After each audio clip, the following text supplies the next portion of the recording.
Hey guys, welcome to the shop. Today's video we're actually talking about the first AR-15 I have been paid to work on since 2022. And it didn't even come in as a complete firearm. Which is fine, because if it doesn't come in as a complete firearm, this is an individual subcomponent, it makes my record keeping a little bit easier. And I hate paperwork. I can't speak for you guys. But when they come in, they're really bad. And in this case, it was a PSA Armory upper. And this front sight base was so canted, the guy couldn't get it zeroed.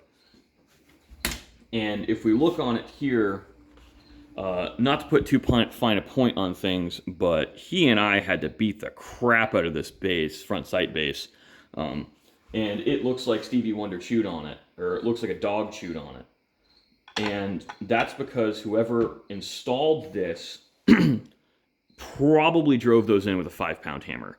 I personally have never dealt with front sight-based pins installed with that much force. However, we did have one advantage, and this was the saving grace that made this a small job. And it was only small because, again, we have the tools and equipment to do it correctly.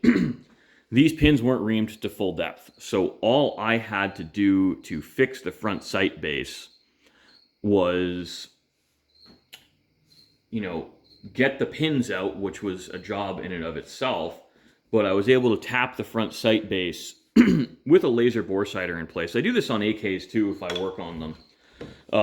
So to get these really rough zeroed is you center the rear sight, by clicks, or I just use the witness marks on it. And you put a laser bore sighter in here and you just bang the front sight post around until it's where you want it to be. Windage wise, and once we're lined up windage wise, I'll ream one of the pins, and I don't ream it all the way, I just ream a little bit, and then I put the pin in. We check again. I've always got to give it 1 or 2 taps to be exactly where I want it to be.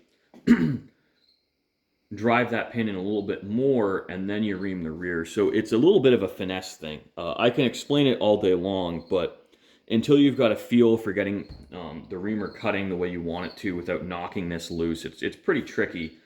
But once you've done it a few times, it's pretty straightforward. And because of that, we didn't have to replace any parts, and I was able to reuse the taper pins. I have a strong preference for not going to oversized taper pins, and I have a strong preference for reusing parts when possible as a cost savings to the customer. But if reusing parts takes me more time than just doing it the right way, that's how I'll do it. So this is pretty close to zeroed. I bet we're within 3 or 4 inches at 50 yards just off the bore sighter. I've had very good luck in that regard so far. But yeah, this is just a PSA.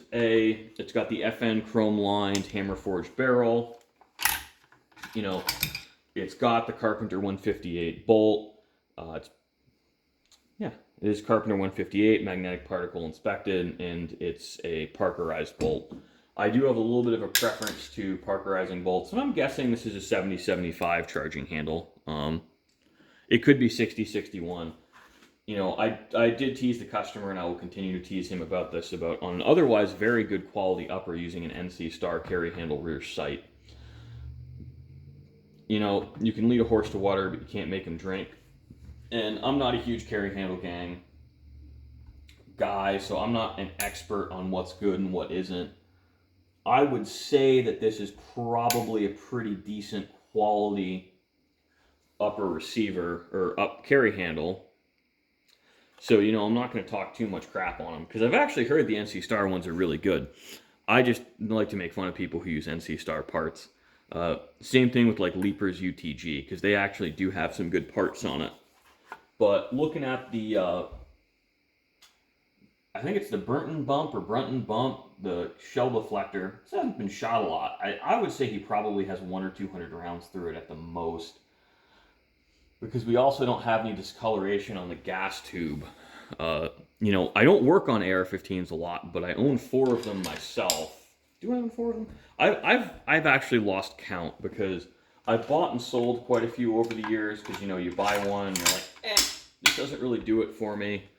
And you know, if you sell at the right time, like an election year, you'll get more than what you paid for it, and then you just don't wait until the prices come back down a little bit. Um, I'm not a really serious AR-15 owner. Any single firearms platform I'm kind of into, but I don't own a pile of them, and I don't let myself really get super into any one gun because really at the end of the day, I get to see and shoot a lot of different guns, so there's not much point in someone like me becoming a huge collector because frankly, my customers can afford nicer things than I can. So thanks for watching, guys. I hope you enjoyed. This is just a fun little detour and something different than what's normally in the shop.